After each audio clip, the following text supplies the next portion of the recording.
जलभराव होने की स्थिति में वन्यजीवों को उच्च स्तर से जाने का प्रयास कभी कभी वन क्षेत्र से हटकर ग्रामीण इलाके में चले जाते हैं, जिससे संघर्ष की स्थिति उत्पन्न होती है। इसके अतिरिक्त वर्षा काल में वन क्षेत्रों में बाढ़ की वजह से ये भी स्थिति उत्पन्न हो जाती है कि वन्यजीव अपने आवास स्थल छोड़कर ग्रामीणों में आते हैं, जिससे मनुष्यों और मवेशियों के ऊपर घायल करने की स्थिति उत्पन्न होती है और ऐसी स्थिति में कभी घायल और हताहत भी हो जाते हैं। तो मेरा अपील बस यही है कि इस स्थिति से लोग घबरा भी जाते हैं और किसी हमारे वन कर्मियों जो साइट पर पहुंचते हैं उनके ऊपर अटैक भी कर देते हैं और हमारे जो स्टाफ के व्हीकल्स हैं उनको भी डैमेज कर देते हैं। बस मेरा अपील यही है कि ऐसी सेंसिटिव टाइम पे कुछ चीज़ें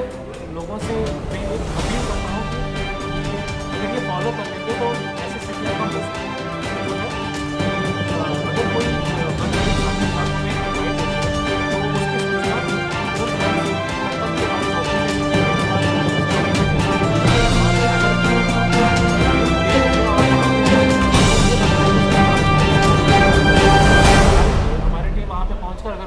रेस्क्यू करना है तो रेस्क्यू कर लेंगे, नहीं तो उसको बंद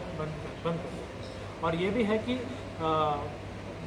बाघ या तेंदुआ नहीं, वहाँ पे जैसे जल भराव हो जाता है तो मगरमच्छ और घड़ियाल भी आ जाते हैं वहाँ पे। तो इससे मैं ये अपील करना चाह रहा हूँ कि वहाँ पे अगर आपको पता है कि उसमें मगरमच्छ उस पानी के इलाके में मगरमच्छ बैठा है तो उसको भी हमारे वन विभाग के निकटतम चौकी पे बता दीजिए कि वहाँ ना जाए, और आपके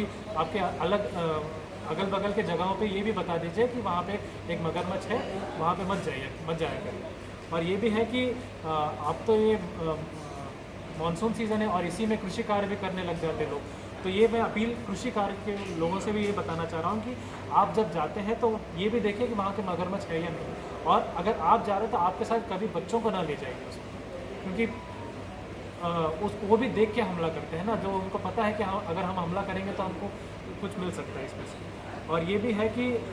सूर्यास्त के बाद रात में बच्चों को अकेले मत छोड़िए खेलने के समय, और बच्चों को रात में अकेले मत सोने दीजिए, घर के बाहर अकेले मत सोने दीजिए। और शौच के लिए बाहर मत जाया करिए, अपने जो घर में बना हुआ है शौचालय उसी को यूज़ करिए।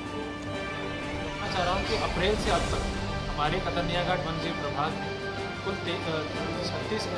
24 ऐसी घटनाएँ हुई हैं जिसमें कुछ लोग घायल पाए गए हैं, और 3 ऐसी घटनाएँ थी जहाँ पे तेंदुए की वजह से, मैं ये भी बताना चाह रहा हूँ कि बाघ की वजह से कुछ ऐसी घटनाएँ अभी तक तो नहीं हुई, लेकिन तेंदुए की वजह से 3 लोग मृत पाए गए। और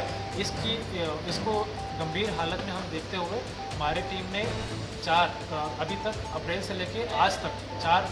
लेपर्ड्स को गिरवा क्षेत्र में, ट्रांस गिरवा क्षेत्र में छोड़ दिया गया। और ये भी बताना चाह रहा हूँ कि ये जो हमने रिलीज़ किया है लेपर्ड, ये हर इंसिडेंट के बस 2 हफ्ते के अंदर हमने इसको रेस्क्यू कर लिया गया है और वहाँ से निकाल कर उच्च अधिकारियों के आदेशानुसार हमने ट्रांस गिरवा क्षेत्र में छोड़ दिया। तो आपके यहाँ जो फेंसिंग हुई कतर्निया घाट वन्यजीव विभाग के अंतर्गत कुल 75 किलोमीटर का फेंसिंग है, और हर हफ्ते हमारे यहाँ के इंटर डिपार्टमेंटल जो जांच होती है वो हम करवाते हैं। इसमें अगर कोई क्षति पहुँची है किसी और के द्वारा या वन्यजीव से, जैसे हाथियों की तरह क्षति पहुँची है, हम करवाते हैं, वो हम करवाते हैं। और ये भी देखते हैं कि अगर इसको हमारे कुछ करवा के इसमें कुछ खड़े कर सकते हैं, जैसे बल्लियाँ लगाना, ये सब करवाना है तो वो भी हम करवा रहे हैं। और मैं हर्ष के साथ ये बताना चाह रहा हूँ कि जिस इलाकों में चेन लिंक फेंसिंग हुआ है, जैसे ये 4 घटनाएं जहाँ पर जहाँ से हमने तेंदुए रेस्क्यू किए गए, ये सभी जगह जहाँ पर फेंसिंग नहीं हुई है। और कठौतिया ऐसे गांव हैं जहाँ पर फेंसिंग के पूर्व बहुत सारे ऐसे घटनाएं हो रही थी, अब तक हमसे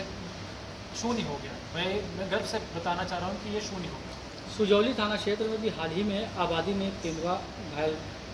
विचरण करता हुआ दिखा था, क्या उसको भी रेस्क्यू किया गया है?